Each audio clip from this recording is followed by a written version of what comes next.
talk about self-insuring your company. Cap insurance is another name that many people will talk about.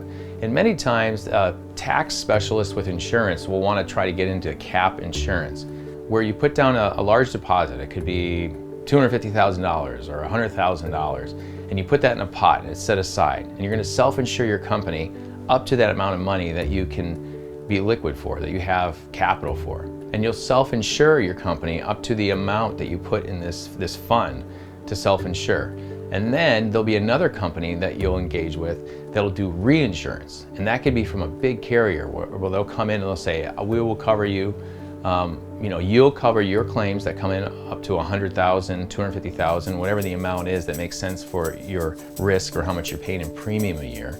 And then you'll have reinsurance, and then the reinsurance company would be the one that would take over after you would go through that deposit that you put down for your insurance. And if you had a big claim that was open for multiple years, you would have to put the deposit money aside for that one claim, and then you'd have to refill it.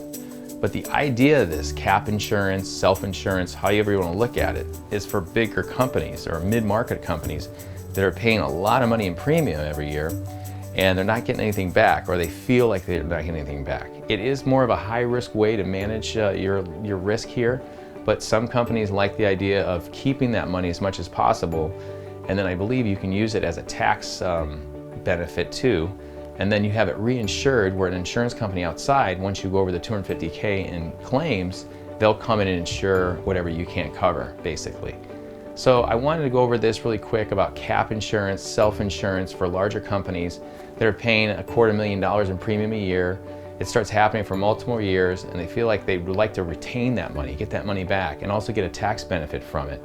So it's something to think about if you're interested in that. It is more of a higher risk threshold, so most companies and a lot of companies don't want to do the cap insurance or do self-insurance, but that's just something to think about if you're interested or you're looking around and trying to figure out how to save money on all the premiums you're paying every year after year, and you don't have any claims, and you're seeing that money and you want to figure out a way to recover that money. And so there's a way to self-insure or create a cap insurance where you are self-insuring your company by putting the funds in an account and being able to handle your claims as much as possible. And then you self-insure in case it gets out of hand and it gets bigger than what you can financially withstand. Thanks for watching, and please feel free to check out any of my other videos. If you have any questions regarding this subject matter, please contact me or email me. Thanks.